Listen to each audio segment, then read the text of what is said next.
निमिषा प्रिया केरल से यमन तक का उसका सफर शुरू हुआ और एक भयानक हकीकत पर आकर थम गया। कहते हैं उसने एक आदमी की मर्डर की और उसका बॉडी टुकड़ों में काटकर वाटर टैंक में डाल दिया। लेकिन क्या सिर्फ ये एक मर्डर केस है या फिर एक शोषित और पीड़ित महिला की आखिरी चीख जिसे किसी ने भी नहीं सुना? आज निमिषा मौत की साए में जी रही है। हर दिन उसकी माँ, बेटी और पति बस इस उम्मीद से जागते हैं कि कोई ऐसा चमत्कार हो जाए ताकि यमन में उसका फांसी की सजा टल जाए। ये कहानी है इंसाफ की जंग की, लेकिन सबसे बड़ा सवाल कि क्या एक 12 साल की बेटी दोबारा अपने माँ को देख पाएगी? देखिए निमिषा प्रिया की पूरी कहानी इस वीडियो में, जो आपको सोचने पर मजबूर कर देगी। क्या सच में वो एक कातिल है या खुद एक शिकार है? निमिषा प्रिया का जन्म 1 जनवरी 1989 को केरल के पलक्कड़ जिले में हुआ था। हालांकि आगे की वीडियो में मैं इसे प्रिया कह के संबोधित करने वाला हूँ। प्रिया एक मध्यम वर्गीय परिवार से थी, लेकिन पढ़ाई में वह बचपन से ही तेज थी।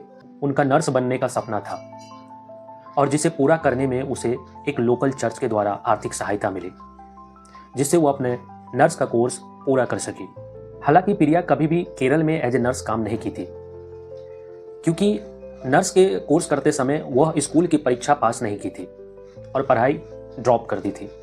2008 में प्रिया अपने सपनों को नई ऊंचाई देने के लिए केरल से यमन चली गई, जहां पर उन्हें यमन की राजधानी सना के एक सरकारी अस्पताल में एक नर्स की नौकरी मिली। यमन में सब कुछ धीरे धीरे पटरी पर आ रहा था। प्रिया की जीवन साधारण थी लेकिन उम्मीदों से भरी हुई। 2011 में प्रिया इंडिया वापस आई और टॉमी थॉमस से शादी की और फिर अपने पति के साथ यमन लौट गई।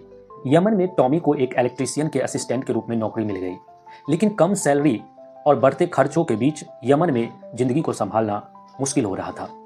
दिसंबर 2012 में उनकी जिंदगी में एक रोशनी आई। एक प्यारी सी बेटी मिसल का जन्म हुआ, मगर साथ ही उनके जीवन में जिम्मेदारियां और चुनौतियां भी बढ़ गई। खर्चों का बोझ इतना ज़्यादा बढ़ गया कि 2014 में टॉमी अपनी बेटी को लेकर इंडिया रिटर्न आ गया। टॉमी केरल के कोच्चि में ऑटो रिक्शा चलाकर अपना गुजारा करते हैं, लेकिन दूर यमन में प्रिया अकेली रह गई, उन संघर्षों के बीच जो शायद अब कभी खत्म नहीं होने वाला था। उधर प्रिया यमन में प्लान करने लगी खुद का एक छोटा सा क्लिनिक खोलने की, लेकिन यमन के लॉ के मुताबिक अगर आप वहाँ पर कोई बिजनेस करना चाहते हैं तो वहाँ के एक लोकल पार्टनर का होना जरूरी है।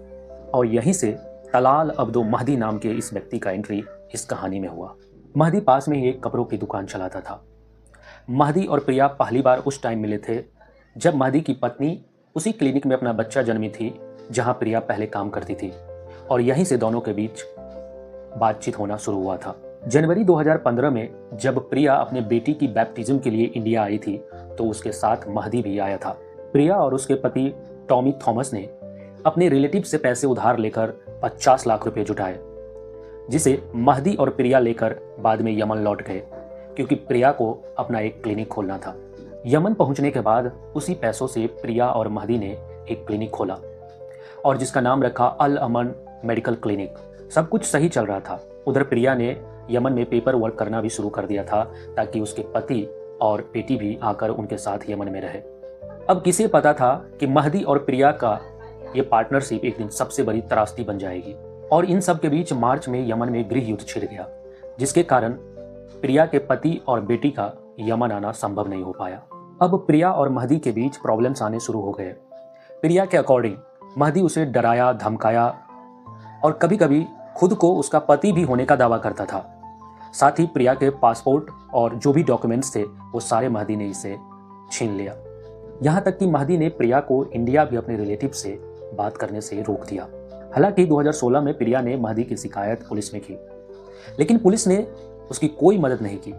वहाँ जब प्रिया के लिए सभी दरवाज़ा बंद हो गई, यहाँ तक कि पुलिस ने भी कोई मदद नहीं किया, तो प्रिया ने अंतिम फैसला लिया कि किसी तरीके से महदी से अपना पासपोर्ट ले, और इसके लिए उसने महदी को बेहोश करने का फैसला लिया। जुलाई 2017 में प्रिया ने महदी को बेहोश करने के लिए केटामाइन दी ताकि वो अपना पासपोर्ट और जो भी डॉक्यूमेंट्स है उसे ले सके, लेकिन ओवरडोज की वजह से महदी का मृत्यु हो गया। कई दिनों बाद महदी का कटा हुआ बॉडी एक वाटर टैंक से मिला। इस इंसिडेंट के बाद प्रिया ने यमन छोड़ने की कोशिश की, लेकिन सऊदी अरब के बॉर्डर के पास ही प्रिया को गिरफ्तार कर लिया गया। लेकिन इसके बाद जो हुआ वो किसी बुरे सपने से कम नहीं था। एक अनजाने देश की जेलों में एक विदेशी महिला के साथ एक ऐसा इंसाफ हुआ जो इंसाफ कम और सियासत ज़्यादा लग रही थी। 2020 में एक स्थानीय अदालत ने प्रिया को एक नहीं बल्कि 3 बार मौत की सज़ा सुना दी, मानो एक सज़ा उनके लिए कम पड़ गई हो। बाद में एक अपीलीय अदालत ने 3 में से एक सज़ा को रद्द तो किया, लेकिन देश की सुप्रीम कोर्ट ने बाकी 2 मौत की सज़ा को बरकरार रखा। अब प्रिया सना सेंट्रल जेल की अंधेरी कोठरी में बंद है और हर दिन उसके लिए एक उल्टी गिनती है। जनवरी 2025 में हुथी सरकार के सर्वोच्च लीडर मेहदी अल मसात ने उसके फांसी की सज़ा पर मुहर लगा दी, लेकिन अब प्रिया को बचने का सिर्फ एक ही उम्मीद बची है। यमन का जो जुडिशियल सिस्टम है वो शरिया कानून पर आधारित है और इसके अकॉर्डिंग अगर महदी के फैमिली ब्लड मनी या फिर दिया को एक्सेप्ट कर ले तो प्रिया का जो फांसी है वो टल सकती है। इन दिनों प्रिया की माँ, बेटी, पति और हजारों लोग उनकी जिंदगी की भीख मांग रहे हैं। महदी के फैमिली को $1 मिलियन ब्लड मनी या फिर दिया के रूप में देने की पेशकश की गई है। अब देखना यह है कि ये महदी के फैमिली से एक्सेप्ट करते हैं या नहीं। अगर एक्सेप्ट कर ले तो प्रिया की जो फांसी की सजा है वो टल जाएगी। अगर आप भी मानते हैं कि प्रिया की केस को दोबारा सुनवाई होनी चाहिए और उसे न्याय मिलनी चाहिए तो इस वीडियो को शेयर कीजिए। Thank you.